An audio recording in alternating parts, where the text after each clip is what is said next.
और ए के सिंह। और आज फिर हम अपने कहीं ना कहीं एलएलबी की जो कहीं ना कहीं हम प्रीवियस ईयर और इम्पॉर्टेंट क्वेश्चनों को देख रहे हैं, यानी कि इम्पॉर्टेंट क्वेश्चन आपके देखे जा रहे हैं जो कि आपको एग्ज़ाम में देखने के लिए मिल सकते हैं, एग्ज़ाम में देखने के लिए मिलेंगे और एग्ज़ाम में कहीं ना कहीं उन टॉपिकों से क्वेश्चन आते हैं या फिर रिपीट होते हैं।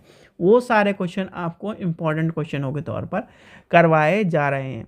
जितने भी अभी तक पेपर आए हैं, जितने भी आपने पेपर कहीं ना कहीं हमारे चैनल पर वीडियो देखी है प्रीवियस ईयर की इम्पोर्टेंट क्वेश्चनों पेपर की, वो सारे के सारे आपको एज इट इज़ उसमें से ही देखने के लिए मिला है। जैसे कि अभी थर्ड सेमेस्टर का पेपर था, फिफ्थ सेमेस्टर के पेपर थे, एज इट इज़ उसी में से 80% एक दो क्वेश्चन को छोड़ के, नहीं तो सारा का सारा पेपर ज़्यादातर उसी में से देखने के लिए मिला है। अभी कहीं ना कहीं एडमिनिस्ट्रेशन का पेपर था, तो एडमिनिस्ट्रेशन का पेपर में वही देखने के लिए मिला है। पब्लिक इंटरनेशनल लॉ है, उसमें भी यही चीज़ें देखने के लिए मिली है। तो आपको कहीं ना कहीं एक तरह से हिंदी स्टूडेंट्स जो भी हमारे साथ जुड़े हुए हैं वो कहीं ना कहीं इस चीज़ का लाभ उठाएं। तो आज हम देखेंगे फिफ्थ सेमेस्टर का जो लास्ट पेपर बचा है, यानी कि फिफ्थ सेमेस्टर में लास्ट कौन सा पेपर बचा है, ड्राफ्टिंग का पेपर बचा है, यानी कि ड्राफ्टिंग एंड पेनोलॉजी का पेपर आपका कहीं ना कहीं बचा हुआ है, जिसमें हम जानेंगे कि कौन से क्वेश्चन आपके ऐसे हैं जो कि आपके एग्ज़ाम में आपको देखने के लिए मिल सकते हैं, रिपीट हो सकते हैं या फिर आप तो कहीं ना कहीं उस तरह के क्वेश्चन आपको देखने के लिए मिलते हैं। तो चलिए शुरू करते हैं। तो सबसे पहले क्या करना है, वीडियो को लाइक करना है, शेयर करना है, टेलीग्राम ग्रुप को आपको ज्वाइन कर रखना है। जो भी इंपॉर्टेंट इन्फॉर्मेशन है, जितनी भी चीज़ें हैं वो, और जितने भी प्रीवियस ईयर के पेपर हैं वो आपको सारे के सारे टेलीग्राम चैनल पर और कहीं ना कहीं हमारी साइट पर देखने के लिए मिल जाएंगी। तो सबसे पहला क्वेश्चन जो कहीं ना कहीं आपको ड्राफ्टिंग में पूछा जा सकता है वो है पक्षकार। पक्षकारों से आप क्या समझते हैं, या पक्षकारों का असंयोजन या संयोजन से आप क्या समझते हैं। ये क्वेश्चन इंपॉर्टेंट क्वेश्चनों में से है, बनता है, जो कि आपका कहीं ना कहीं आपको पता होना चाहिए कि कहीं ना कहीं इस तरह क्वेश्चन आपके देखने के लिए मिल सकते हैं। फिर कोड पत्र क्या है, यानी कोड पत्र से आपको क्या, कोड पत्र क्या है। तो कहीं ना कहीं कोड पत्र जो हो गया वो भी आपका इंपॉर्टेंट बनता है। फिर आपको पता होना चाहिए वाद पत्र, ठीक है, यानी कि वाद पत्र याद कर लेना, वाद पत्र, वाद पत्र, वाद पत्र क्या है और वाद पत्र की आवश्यक तत्व या वाद पत्र से आप क्या समझते हैं। और इसी के जुड़ा हुआ है प्रतिवादी पत्र। क्या हो गया, एक हो गया कंप्लेनेंट और एक हो गया कहीं ना कहीं जब हम क्या, एक तो हो गया वादी, एक हो गया प्रतिवादी, ठीक है। तो ये दोनों चीज़ें आपको याद कर लेनी है। एक आपका क्वेश्चन ज़्यादातर ही पूछा जाता है, जैसे कि कोई व्यक्ति है, यानी कि व्यक्ति ने संपत्ति किराए पे ली या मकान किराए पे लिया, तो उसको कहीं ना कहीं जो चीज़ें हैं मकान मालिक खाली कराने के लिए क्या करेगा, वो चीज़, या फिर आप क्या किसी को किराए पे दे रहे हो उसके लिए पत्र, ये सारी चीज़ें आपको याद कर लेनी है। ये सब चीज़ें आपको मैं बता रहा हूँ, ठीक है। पहले छोटे क्वेश्चन बता देता हूँ। अभिवाचन, अभिवाचन की परिभाषा दीजिए, ठीक है। यानी कि आपको अभिवाचन की परिभाषा दी दीजिए और अभिवाचन से कहीं ना कहीं आप क्या समझते हैं ये आपको पता होना चाहिए। इम्पॉर्टेंट क्वेश्चन जो है, यानी कि सारे के सारे मैं आपको बता दूंगा जिससे आपको कोई भी दिक्कत का सामना ना करना पड़े, ठीक है। कुछ जो क्वेश्चन है छोटे बड़े आपको सुन भी लेने हैं कि कहीं ना कहीं उसी से रिलेटेड आपके बड़े क्वेश्चन आपके देखने के लिए मिल सकते हैं। जैसे शपथ पत्र है, शपथ पत्र, शपथ पत्र आपको पता होना चाहिए शपथ पत्र है क्या, किस तरह से क्रिएट करा जा सकता है, किस तरह से बनता है। शपथ पत्र से आप क्या समझते हैं, शपथ पत्र का प्रारूप तैयार करने के नियम और को वर्णित करिए। क्या है, शपथ पत्र से आप क्या समझते हैं, शपथ पत्र के नियम को बताना है और प्रारूप कैसे यानी किस तरह से तैयार होता है। ठीक है, फिर आपका आ जाता है इच्छा पत्र, यानी कि क्या हो गया इच्छा पत्र। अब ये ध्यान रख लेना, इच्छा पत्र लिखा है, बहुत सारे बच्चों को क्या है कन्फ्यूजन, इस इच्छा पत्र या फिर आपका लिखा है वसीयत। ठीक है, वसीयत से आप क्या समझते हैं, एक आवश्यक यानी कि वसीयत के आवश्यक तत्व या फिर उसके कहीं ना कहीं जो प्रारूप तैयार करने की प्रक्रिया के बारे में आपको पता होना चाहिए। दोनों के बारे में, शपथ पत्र की प्रक्रिया आपको पता होनी चाहिए और कहीं ना कहीं इच्छा पत्र की आपको प्रक्रिया पता होनी चाहिए। ठीक है, फिर एक कहीं ना कहीं रिट जारी करने की प्रक्रिया यानी अनुच्छेद 32 वाली भी प्रक्रिया पता होनी चाहिए और 226 में कहीं ना कहीं जो रिट लगती है, दोनों के बारे में आपसे पूछा जा सकता है। तो आपको क्या करना है, याद कर लेना है। क्वेश्चन नंबर आपका 8 आ जाएगा, जो आपसे पूछा जा सकता है व्यवहार प्रक्रिया संहिता 1908 की धारा 80 के अंतर्गत एक नोटिस लिखिए। इंपॉर्टेंट क्वेश्चन है, लिखिए व्यवहार प्रक्रिया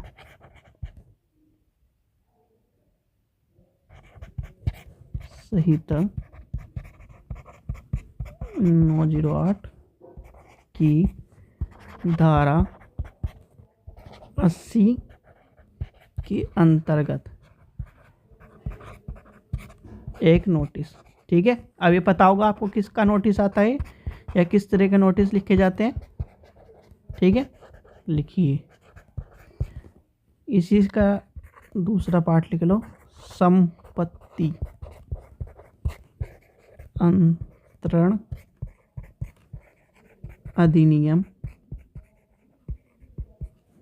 की धारा 106 के अंतर्गत एक नोटिस। ठीक है, नोटिस लिखिए। ठीक है, ये हो गया। फिर आपसे कहीं ना कहीं मान आने के बारे में आपसे पूछा जाएगा, मान आने के बारे में टॉपिक पूछा जा सकता है। मान आने इम्पोर्टेंट नहीं है मैं कहूँगा, पर मान हानि याद करके चल जाना। मान हानि क्या है, मान हानि की में किस चीज़ के बारे में आपको चीज़ें देखने के लिए मिल सकती हैं। ठीक है, हिंदू विवाह और मुस्लिम विवाह के अंतर्गत, विवाह विच्छेद के अंतर्गत, यानी कि विवाह विच्छेद मतलब डिवोर्स के अंतर्गत, इस तरह की चीज़ें के अंतर्गत जो पत्र लिखे जाते हैं उनके ऊपर आपसे पूछा जा सकता है। वादी प्रतिवादी आपको मैंने बता दिया, अनुच्छेद 32 और कहीं ना कहीं 226 के ऊपर आपसे रिट के ऊपर किस तरह से दायर होती है, एक प्रारूप तैयार करिए, ये आपसे क्वेश्चन लिखा जा सकता है या फिर आपसे पूछा जा सकता है। फिर आपका पूछा जा सकता है हिंदू पुरुष के द्वारा किए गए दत्तक ग्रहण के विलेख लिखिए। 10वां क्वेश्चन लिख लो, हिंदू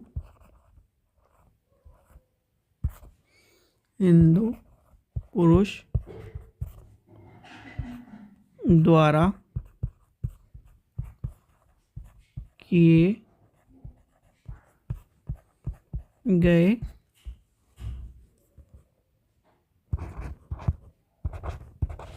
दत्तक ग्रहण की विलेख लिखिए। ठीक है, ये आपसे पूछा जा सकता है। फिर आपका पूछा जाता है साझेदारी विलेख का प्रक्रिया तैयार कीजिए, या वादी और रसीद के आधार पर धनराशि को वसूलने के लिए वाद पत्र या प्रतिवादी पत्र। पति और यानी पति कहीं ना कहीं जब डिवोर्स लेता है या तलाक लेता है या फिर इस तरह की जो कहीं ना कहीं वादी और प्रतिवादी, पति के तौर पे पूछा जाता, कभी ये पूछा जाता क्वेश्चन कि एक आपका है पति के तौर पर आप कहीं ना कहीं अपनी पत्नी से डिवोर्स ले रहे हो, तो उसमें भी, या पत्नी के तौर पर पति या पहले एक में वादी को पति बना देगा, एक में पत्नी को वादी बना देगा, तो दोनों के कहीं ना कहीं आपको चीज़ें याद रखनी है। एक सामान्य अधिकार पत्र लिखिए, यानी कि एक सामान्य अधिकार पत्र लिखिए। ठीक है, यह आपको पता होना चाहिए। बंदी प्रत्यक्षीकरण मैंने आपको बता दिया, बंदी प्रत्यक्षीकरण का ज़्यादा पूछा जाता है या फिर परमादेश का, तो आपको कहीं ना कहीं दोनों यूनिट याद कर लेनी, बंदी प्रत्यक्षीकरण और कहीं ना कहीं आपका परमादेश। एक स्वामी द्वारा अपने मकान के विक्रय का विलेख लिखिए। क्वेश्चन नंबर 1, स्वामी द्वारा अपने मकान के विक्रय का विलेख लिखिए। ठीक है, तो ये आपको कहीं ना कहीं इम्पोर्टेंट बनते हैं क्वेश्चन, जो कि आपसे कभी ना कभी पूछे जा सकते हैं। 50 नंबर का पेपर है। अब हाँ, एक चीज़ और, बहुत सारे बच्चे सोचेंगे कि हम जब पहले 20 नंबर के पेपर में 6 पेज भर रहे थे तो यहाँ पर 3 कर देंगे। ऐसा मत करना, 3 घंटे का पेपर है, आराम से अपना पेपर को करना, ज़्यादा इधर उधर की चीज़ें मत सोचना। सारी रेट आपको पता है, बंदी प्रत्यक्षीकरण, परमादेश, फिर आपका कहीं ना कहीं उत्प्रेक्षा रेट, ये सारी आपको मैंने सारी रटा चुकी है, तो ये आपको पता होना चाहिए। High court 226, supreme court 32। ठीक है, एक में कहीं ना कहीं मौलिक अधिकार और एक में सारे एक ज्यादातर अधिकारों का यूज़ होता है। ठीक है, संप्रभु और गैर संप्रभु कार्य क्या होते हैं, ये सारी चीज़ें आपको बताई हुई हैं। ठीक है, और इम्पोर्टेंट जो क्वेश्चन है अब जो प्रीवियस ईयर में आए उनका भी देख के मैं बता देता हूँ प्रीवियस ईयर में कौन कौन से क्वेश्चन आए हैं। तो प्रीवियस ईयर में आपको लेके चल जाता हूँ, फिर आपसे यानी प्रीवियस ईयर में लिख लो, प्रीवियस ईयर से जो इम्पोर्टेंट क्वेश्चन है आपसे पूछा जा सकता है। जैसे कि ये कितने हो गए क्वेश्चन, 11 क्वेश्चन हो गए। 12वां नंबर लिखो, अपनी साइकिल चोरी हेतु एक FIR तैयार कीजिए। ठीक है,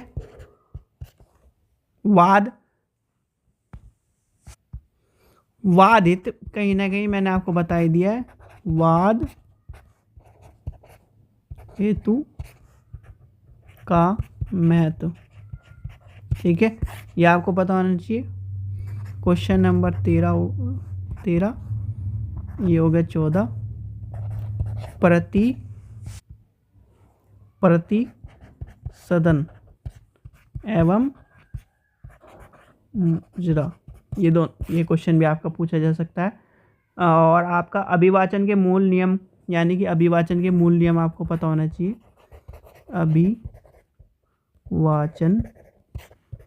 के मूल नियम लिखिए और उसकी विवेचना कीजिए। ठीक है, फिर संविदा के बारे में आपसे पूछा जा सकता है, संविदा से क्या समझते हैं। परिवाद यानी कि क्वेश्चन लिख लो, मैं बताने से अच्छा आपको लिखवाई दूँ। पारिवारिक आवश्यकता के लिए पैतृक संपत्ति के संबंध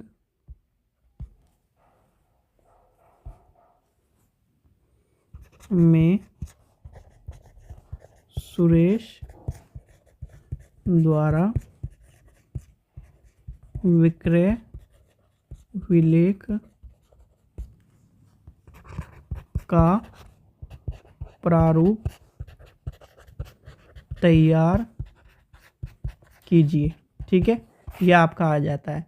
फिर एक क्वेश्चन इंपॉर्टेंट है कि भाई आपको किसी से लड़ाई होगी, मुक्के की चोट से पहुंची, यानी कि मुक्केबाजी हो गई या फिर लड़ाई हो गई, उसकी जो चोट है उसके आधार पर मजिस्ट्रेट को एक परिवाद पत्र लिखिए। ठीक है, तो ये आपके कहीं ना कहीं इम्पोर्टेंट क्वेश्चन या इम्पोर्टेंट चीज़ बनती है। ठीक है, और आपका और पुराने पेपर लेके चलते हैं। जैसे अभी ये 23 का मैंने इंपॉर्टेंट जो 23 के क्वेश्चन है उसमें से आपको बता दिए। अब 22 का लेके चलते हैं, फिर 21 का। तो इस तरह से आपके 3-4 पेपर आपको करवा दूंगा। अनुप्रमाण आपको बता दिया है, मोच कहीं ना कहीं आपको करवा दिया है, वाद कारण आपको करा दिया है, ठीक है। इसमें जो रिपीट है, वाद पत्र आपको कहीं ना कहीं बता दिया है। आपका अपने घर में कहीं ना कहीं यानी अपने घर का पता बदलवाने हेतु तहसीलदार के समक्ष प्रस्तुत किए जाने वाली एक शपथ पत्र तैयार करें, ठीक है। तो ये इस तरह क्वेश्चन आपसे पूछा जाता है। अभिवाचन से आप क्या समझते हैं, संविदा के बारे में आपको पता होना चाहिए, ठीक है। फिर आपका पूछा जा सकता है अपने प्रिय हेतु एक दान अभिलेख यानी कि गिफ्ट डिड के ऊपर क्वेश्चन पूछा जा सकता है। तो गिफ्ट डिड आपको तैयार कर लेनी है। गिफ्ट डिड के ऊपर आपसे क्वेश्चन पूछा जा सकता है, जैसे लिखिए अपने प्रिय के हित में एक दान विलेख लिखिए, ठीक है। बंदी प्रत्यक्षीकरण आपका इसमें क्वेश्चन पूछा गया तो रिपीट क्वेश्चन हो जाएगा, मैंने आपको बता चुका है। तो 2023 का भी इस तरह से ये पेपर हो जाता है। 21 के पेपर में देख लेते हैं एक बार, 21 के पेपर में क्या इंपॉर्टेंट है। तो इस तरह से आपके 4-5 पेपर कहीं ना कहीं कंप्लीट हो जाएंगे, जिससे आपको आइडिया लग जाएगा कि कौन कौन से इंपॉर्टेंट है। अभिवाचन पूछा गया है 21 में, वसीयत पूछा गया है। फिर आपका जमानती अपराध में जमानती पत्र का प्रारूप लिखिए, ठीक है। जमानती क्वेश्चन पूछा जा सकता है, जमानती अपराध। अच्छा, यह आपने क्वेश्चन कभी ना कभी एक तरह से 5th सेमेस्टर में करा भी होगा। बेलेबल कहीं ना कहीं एंड नॉन बेलेबल वारंट, ठीक है। Bailable and non bailable offence क्या होते हैं ये आपको पता होना चाहिए। बेलेबल क्या है, जिसमें कहीं ना कहीं बेल मिलने की संभावना होती है। नॉन बेलेबल कहीं ना कहीं जिसकी कहीं ना संभावना नहीं है, ठीक है।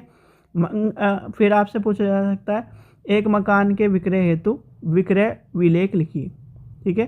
भाई आप क्या है XYZ कोई भी जगह दे देगा आपको। मान लो आपका मेरठ यानी मेरठ में एक जैसे इसी क्वेश्चन से ले लेते हैं। मंगल पांडे नगर स्थित एक मकान के विक्रय हेतु विक्रय विलेख लिखिए। लिखो मंगल पांडे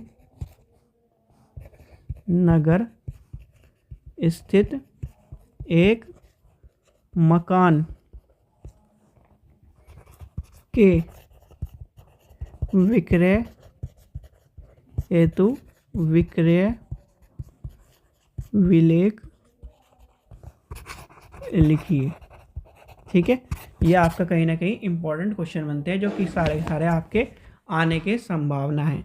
अब ये पेपर ख़त्म हो चुका है आपका, और जो 3rd सेमेस्टर का पेपर है वो तो कहीं ना कहीं 10 तारीख के आसपास खिंच गया है, यानी कि 10 जनवरी के आपका पेपर बनता है। तो उसके लिए भी आपको कहीं ना कहीं टेलीग्राम चैनल पर आपको इन्फॉर्मेशन मिल गई होगी। तो आपको इस चीज़ का ध्यान रखना है, 10 तारीख का आपका पेपर बनता है। इंपॉर्टेंट इन्फॉर्मेशन आपको मैंने बता दी, 10 जनवरी का पेपर है, ठीक है जी, जिसका कहीं ना कहीं 3001 कोड है, के 3001 कोड है। इंपॉर्टेंट मैंने सारी चीज़ें बता दी है, आपको ध्यान रखना है, ठीक है बच्चों। आशा करता हूँ आपको वीडियो पसंद आई तो लाइक करें, चैनल को सब्सक्राइब करें, वीडियो को ज़्यादा शेयर करें, टेलीग्राम ग्रुप को ज्वाइन कर लें। सारी इन्फॉर्मेशन आज के बाद में जो भी इंपॉर्टेंट इन्फॉर्मेशन है, पेपर्स हैं, वो सारी वहाँ पर मिलेगी, और वहीं पर आपको साइट का लिंक भी मिल जाएगा। डिस्क्रिप्शन में भी दिया गया है और यहाँ पर भी दिया गया है, ठीक है बच्चों। चलिए, थैंक यू।